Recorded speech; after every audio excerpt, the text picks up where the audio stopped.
Diamondstone TV, Malcom, how you been? I'm alright, bro. How you doing, man? Oh man, I'm doing good. We back again. Yeah. Back again. Okay. During your years of prison, man, you took your course down through Ferguson unit, right? Right. Right. How many years did you do down there? I did like almost 2 years on Ferguson in 1992. 1992. Okay. Right. How old were you at the time? 18. 18. So you was 18 years old going into one of the. Yeah, going. At this time, this was it the Gladiator unit? That what they call it, Gladiator School. Gladiator. You didn't know how to fight when you got there. You will know how to fight when you leave there. Right. So tell me your experience, like when you know what I'm saying, when you first hit the unit at 18. And wait. So you got transferred from another unit? No, I came from diagnostics. I came from diagnostics unit because when you're fresh into system, you have to go through a thing they call orientation. Once you go through orientation, they give you your unit. My unit happened to be Ferguson because I was talking in the hallway at Go Rio, the Bird unit, wherever it was. I was talking in the hallway to this dude, and I was explaining where the commissary was, and the captain was just being a hard ass. Right. So he asked me, he said, "I see you a little bitty dude. Is you big enough to go to Ferguson?" I told him, "Man, I'm big enough to go wherever you send me." He said, "Where you going to Ferguson? Since you talk like that." He sent me to Ferguson. So, like February, like the beginning of February 1992, when I hit the unit, when we pulled up to the back gate, right? Man made a statement. He said, "You see that sign on the back of that gate?" Nah, I'm sitting back of the bus. Nah, I can't see it. What it say? He said, "I think it say, fuck, fight, or bust a 50. I say, "What?" He said, "I think the sign on the back of the gate said, fuck, fight, or bust a 50. And I was like, what? We done went to. Where we at? Yeah. So, like when we get into place, like I had when I left the street, I had a Lauren Jean watch and a Lauren Jean necklace, so I was going to take it with me to prison. Right. Man, when I got up in that, the little, it's like a little outhouse, a little, intake building on Ferguson right there as soon as you get off the bus. The lady took me in there and she said, "Say, baby," she said, "people get killed for less than this. That watch costs about $3,000. Right. And I know the quality of good jewelry. That's a good watch. Don't bring it inside this place. I can't say you can't bring it, but don't bring it inside this place. People done got killed for less." I had a gold, back then you could wear your gold chain, so I had a nice gold chain with a cross about big as my third finger, long as my third finger, but it wasn't decked or nothing, but it was nice gold. So the lady was like, "I don't even want to see you go in there with them Michael Jordan tennis shoes. They killing people for them shoes." I'm like, "Oh, no, I'm alright, miss, with my shoes. I sent my jewelry home," so she gave me the box, and I'm thinking they finna put the 52 fake on me and everything. They finna not send my stuff. So my auntie told me she got my stuff, but anyway, that's another story. So after the lady get through talking to me and tell me how rough Ferguson is, I'm like, okay, I think you trying to scare me. Did she put a little fear in you, huh? Yeah, she put a lot of fear in me. This is grown men. I don't know nobody inside this gate. Yeah, I'm from Fort Worth, Texas. It's Negroes from all over Texas and some from other states in here. Yeah. Where I'm finna go. We go to grown man penitentiary. So when I walk in the gate, it's like, see, on Ferguson, the 28 and 29 whole squad are like dudes that's restricted, or they get the game down and don't have to go to the fields. So they sit on the back slabbed in and wipe on pans and rap, and just it's a medical squad. Yeah. So when we coming up on the compound of the prison, they put us in a line and walk us with our property. Man, I took about 50 steps on the unit. It's a dude named Alpine out of Fort Worth. Big Pine, he see me. He see my shoes. He got some black ones just like mine. I got the white and red and gray ones. He got the black, red, and gray ones. Right. So when he see me, he bumped this other cat. So the other cat, they call him Wanted.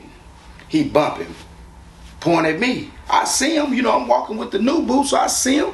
I said, oh yeah, they just trying to plot on the nigga. They ain't doing shit. Yeah. You know, I got 9 big brothers. I ain't worried about no fighting. So, man, I took about 10 more steps and the suckers done got up on me now. They own me now. Because this man is making us walk in a straight line. So they own us now. I can't veer nothing. So the nigga asked me, say, what you gonna do about them shoes, little homie? So what you mean, man? When I look down at my shoe, because he asked about my shoes, I look down at my shoe. Nigga hit me in the mouth. Pow. He hit me. I just go drop my bags and go to swinging. I'm swinging. The other nigga give me from the side, so it kind of knocked me down. So, you know, like out of fear, when he hit me, when fighting this one nigga, he hit me, boom, I fall, I stumble. Put my hand on the ground, I can't fall. I got a bad leg too, I can't fall. So I spin on around and I get back and I'm looking. So there's a man named Mr. Boslin. Mr. Boslin was the field boss out there. Yeah. So Mr. Boslin was like, y'all leave him alone. Y'all leave him alone. You motherfucker. He went off on him, you know, called him. He is like what I call a stand-up black man. You hear me? So he get on them, dude. Man, y'all jumping on. It's several other kind of more jokers out there. Get them. Why you get the black boy? So he Mr. Bad Boslin mad. So we go into classification. I ain't even got classified yet. Yeah. I ain't got a bunk or a bed yet. Yeah. So anyway, when I get the classification, it's a man in there. His name is Major Cook.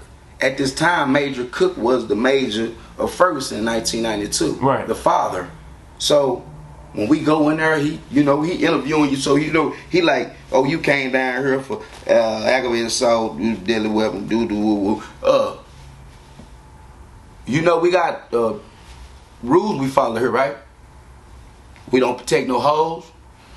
If you he let you know. He gave me the real 100% rundown of the penalty. We don't protect no hoes. If you need a man, get you one on the wing. That all they want is $40, $50 with a commissary, and they might want some ass. But he say, I heard about your little scrap on the back slab. You ain't gonna be no hoe. Say you got a little makeup on you.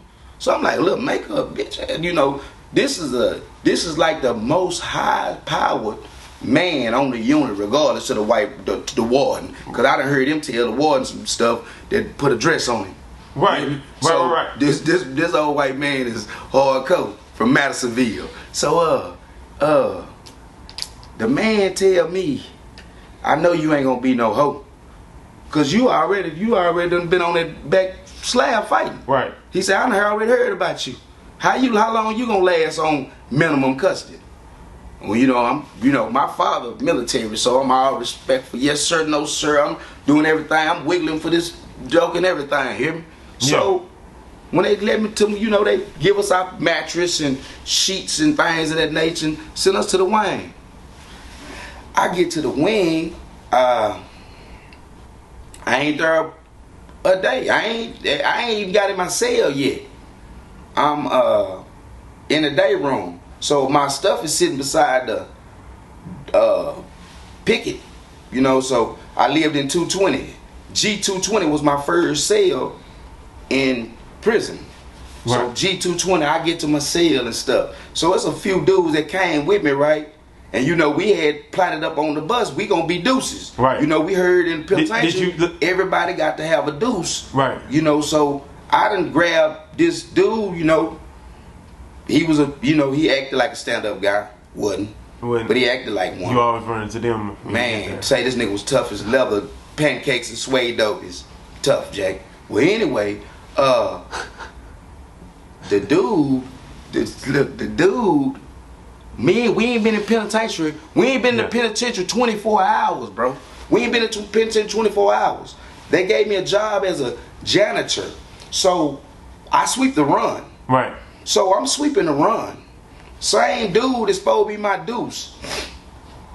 I walk by the dude's cell. So, when you hear free word, I just left a free word. When you hear moaning, it's free word shit. That means somebody having sex. So, ain't no women up in this joke. And I'm scared as hell. I do not want to look, but I got to look. I'm scared. I gotta look. Yeah. So when I look, when I heard, I'm like, God. I look. And I look and I don't believe what I seen, so I gotta look again. Now I gotta really look. Not glance. I just peep my eye. You kind of cut your eye a little bit. Penitentious against the rule, looking at nigga ass. Yeah. So I looked the first time and I was like, oh hell. It was like I was scared. I was scared to death. Yeah. Because the man already told us the sign said, fuck fight a bus of 50. And my mama ain't got no money to give away. And I ain't taking no dick. And fighting is all I know. Yeah. So that's like the best shit ever. You hear me, to me. Yeah. So I'm like, when I look, and I seen it, but you didn't see it. I seen it, and I had to make sure I seen it. So I looked. Now I ain't glancing. I'm looking. Oh hell! I'm scared to death now. Yeah. Cause now I realize one thing: the man wasn't tripping, and guess what? He's shitting Vaseline right here. Yeah. It's boo-boo blood right here. So look, I'm so scared. I'm so and so the nigga that was smashing the other dude, you don't say it like that. The dude that was smashing the other dude, he catch me about 4 hours later that evening and say, look out, little nigga, pull out a knife this big. I ain't never seen a knife in a penitentiary. That's the dude that was the on the one other that dude. was smashing the other dude. Right. So when, like I say, you know, they having freeware sex. When a man got his legs up like a girl, this is some shit I ain't never seen in my life. This is the type of shit you every now and then you get your baby mom. You don't get your baby mom like this, every day. So this was like the most shocking. So like I said, when I looked again, and I ran off the run, damn near ran. Yeah. You hear me? Yeah. And got to the day room, and I was off shift, and the dude come to the day room. He come to the day room and say, look out, youngster, come here. So he had boxed me off. Diamond. Then I had realized my mistake after I made it, but it was too late to correct it. So boom, he got me in the corner, but he talking to me. Man, the man reached in his waistband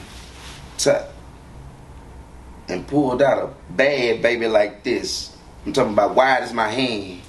That boy about wide as my hand. About this long, sharp on both sides. This ain't something I ain't never seen before. But I figured out where he got it, because I got me one. Yeah. Caught him between I with a commissary. Would be caught with it and caught without it. They'll tell me, look at my record, penitentiary record. I got 4 or 5 of them. Supposed to send me to freeware court. But anyway, dude threatened me. He say, look out, little brother, check this out. With everything in me, you disrespected me.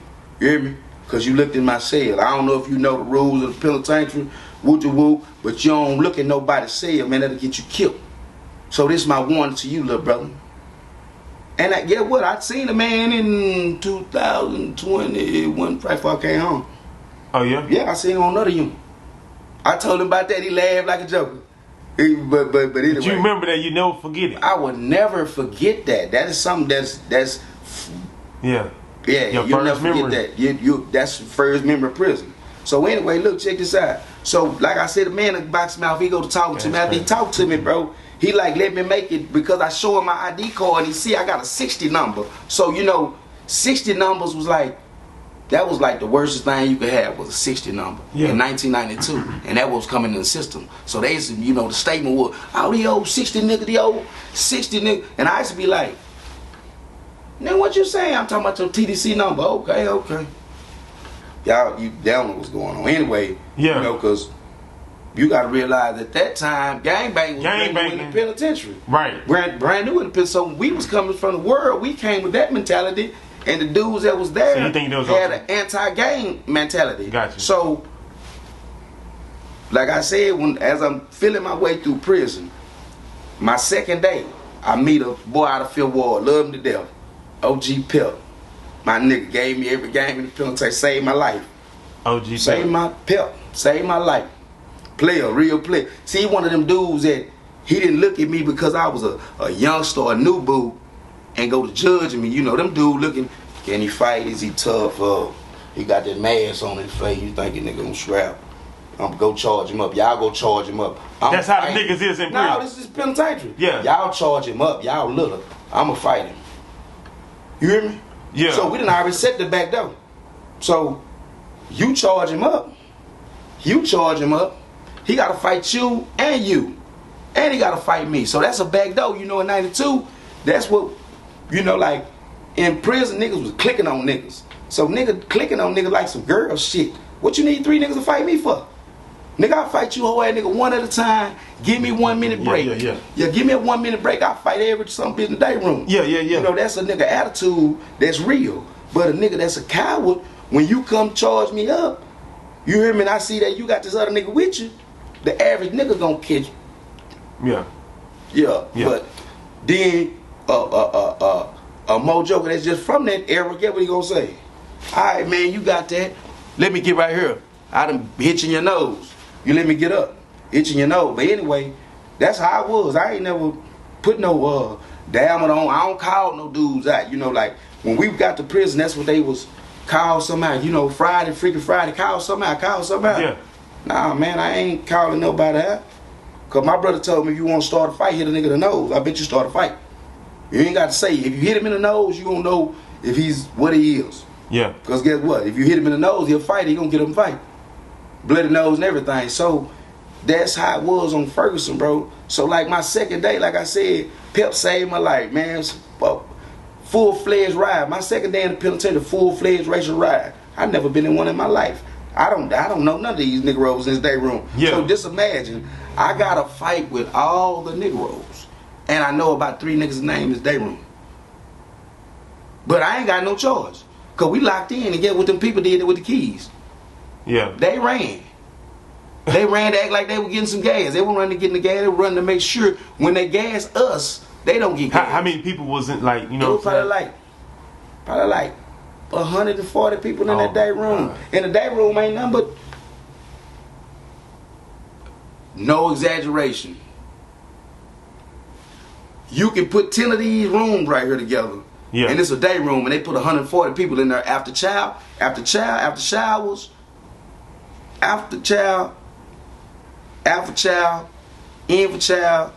showers, for work and shit like that. Right. Hey man, that day room is full. When I say full, I'm talking about you can't get up without having to say, excuse me, or bumping into somebody. You know what I'm talking about? Yeah. Yeah. But anyway, it was a ride, man. And Pep, I don't know what he just told me. Stay behind me, youngster. Stay behind me. I know you don't know what's going on. Stay behind me. So like, they going, when I say they going at it, but it's like, it ain't number like 14 Negroes in this day room really fighting. The rest of them just fighting the mojo off of them. But it's 14 in this day room is really fighting. Right. And it's, you know, but you got to realize, these Hispanic people got knives. The white boys gonna ride with the Hispanics. So, you know, hey man, that's what's going on. Back then, that's how it was. That's what was going on. So,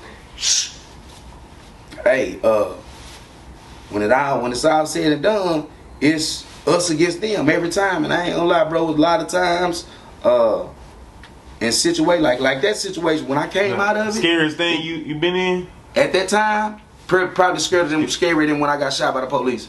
Yeah, probably scary. That rush, right? Right. Now, just not knowing when it's gonna stop, just not knowing if I'm gonna be the one get killed. Somebody gonna get killed. Knowing if I'm, you know, somebody gonna get stabbed, you know, or hurt pretty bad. I'm just hope I'm not the one. So, bro, when you know we came out of that, and the brother told me, man, like we went through shakedown. You know, when you go through riots and shit, you have to go through shakedown and lockdown. So we went through the lockdown, and bro told me everything to buy. And so, a nigga made a statement to the nigga one day. Goddamn, Pep, what's up? You got the little nigga out of Como? You know they just call me Lil Como. Oh, you got Lil Como up under your wing? That nigga Pep told that nigga, if I see a nigga put this little nigga under his wing, he did something, you hear me? Cause the little motherfucker gonna fight. So anyway, look, check this out. I'm gonna tell you this story. This is a crazy ass story. This is like my third or fourth day. The first day I went to commissary. I'm coming from commissary. I got 2 big old bags, smiling. I ain't fading something and some money. You hear me? I'm coming down the hallway, man. I got in front of the high security wing. The high security wing is M block and N block. Man, I got right there.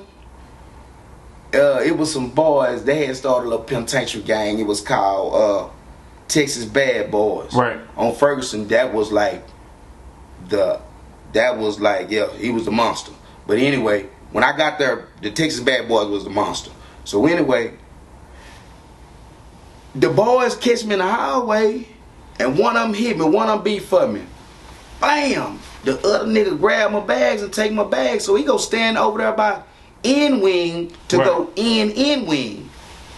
This other nigga that hit me is on M wing, and he one of them niggas that everybody, you know, was saying that he was a tough cookie, right? Yeah. And I got in that nigga chest. I got in that nigga chest. Nigga about 6'2", nigga about 6'2", about 240. I was about 5'7" and a half with my shoes on, with a raggedy leg, and about 147. Served that big old nigga. Yeah. Served him right there in the hallway in front of the whole chow hall. You gotta realize they running chows, 1,000 folks in the hallway. This nigga's a big bad wolf. You hear me? And I get on his ass so good as a little guy. The boss lady, it was a boss lady, a big boss lady. She kind of cut it for me. She gave me a job. I worked for her. Her name was Miss McCoy. Miss McCoy told that nigga, she called his name.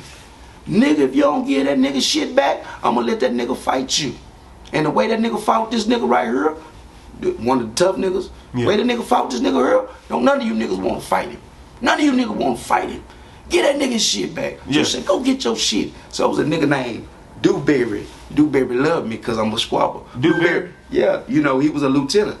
Yeah. The motherfucking Dewberry, he come down the hallway. They done broke us up from fighting, right? So he whispered in my ear. He said, youngster, you won't get that nigga again? So I look at the nigga, I'm like, hell no, in my mind, hell no, I want to get that nigga the first time. That was an accident. I just don't know how to do nothing but fight. So look, so the joker tell me, well, they finna come over here and they finna strip you down and they finna ask you, is it over? Just say it's over. You ain't gonna get no case and you gonna get to go to the house with your commissary. I'm like, yes, sir. So boom, the people come over there, you know, they handle me rough. Turn around, strip down, get you naked, do the dance. You know, they do all the spread your cheeks, so do all that. Yeah. My redneck, big redneck walk up on me. He happened to be somebody's important son, that's why he's a supervisor, and asked me, is it over? I said, yes, sir. Well, get your stuff and go. So I, you know, I'm getting my shit and go, and I'm just happy I ain't get a case. You know, I heard a case get you on restriction and shit, you know. That's the worst of shit. A restriction? No. So, man, I take my little commissary, I get to the house. So, you know, the dudes saw me fighting the dude in the hallway. So the dude's on my wing like, nigga, what you fighting that nigga for? I said, I don't know, the nigga tried to take my commissary. Yeah. So they were like, that way you fighting that nigga? So, look, they worship this nigga. They worship this nigga. This nigga's a tough cookie on Ferguson. Yeah. Back in that day, he was a tough cookie, you hear me? So they worship this nigga, suck this nigga ass, you hear me? But Dewberry seen me fight that nigga. Once Dewberry seen me fight that nigga, 7 days later, I'm working in the hallway, third shift. I'm the Lieutenant Porter. So I work for Dewberry. I started working for Dewberry like he come to work at 2. Yeah. So from 2 to 10, I get to run the pillars. I can do whatever I want to do. Nick call me Peanut Head. Every time he catch me doing something I ain't got no business doing, he like, Peanut Head, what you doing? I ain't doing nothing. You doing something, nigga. You don't even stay down there. What you doing? Get where you stay at. Yeah. That's all he gonna say. Man love me to death, man. Anyway, the man, like I said, the man gave me a job. He cut it for me because there was a lot of dudes that was admired, favored, and feared. And when he seen me step to them same dudes, I didn't step to them in fear or you, because you've been locked up 10 years and I've been locked up 10 months. That didn't mean nothing to me. You see what I'm saying? So he used to tell me all the time. He say, boy, that goddamn smart ass Malcom get your little ass kicked. Yeah. So I be waiting to see you get your ass kicked, right? So it was a nigga, it was another nigga. I had got moved from G-Wing to I-Wing. Nigga named Stinker. He tell the niggas he gonna take my shoes, right?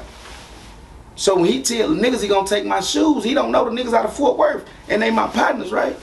So niggas like, he just on some bully thing, you on a punky type shit or what? Yeah, because I just hit, you gotta realize my TDC number say I'm fresh in the system. Yeah. Because it's a big orange tag on my shirt. So surely when he look at me and he see that his is real faded out and mine is brand new black like this, and his is gray, oh yeah, he ain't got no miles on that suit. Ain't got no miles on them boots. You see what I'm saying? Yeah. So you gonna try me. So Gotcha. he done told these niggas he really trying to see who down with me, cause I just moved to the wing. Trying to see who gonna ride with you. Right. Yeah. But it's only one nigga on that bitch. Nigga named Bernard Davis. They call him Stack. So they're like big homie out of Dallas. Trey 5'7". So bro was like Lil Malcom. So when he came up to me, he scared the hell out of me because he knew me and knew my case and everything about me, and I didn't know him. And then nigga was like, yeah, I had met Woody Wood, one of the big homies from the hood. And I was like, whoa, but if you know him and he told you all that, you know somebody. So, that was my partner on the wing. That was the only person I knew. Yeah.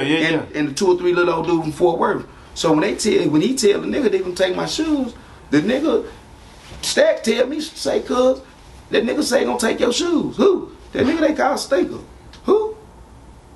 Stinker. For real? You know what I did? I did what them stand-up guys do. I went to the house. I'm too small to fight him. He like about 6'4", about 6'4", 6'3", about almost 300 pounds, number muscle. Yeah. Couldn't change throughout his life. So the nigga tried to fight me, right?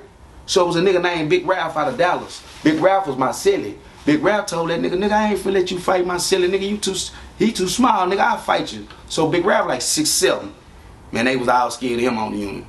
That nigga my silly. That nigga hit me one time in the chest for spitting in the sink. Nigga down the kid. I told that nigga, if I was big enough in this cell right now, we'll be fighting, nigga.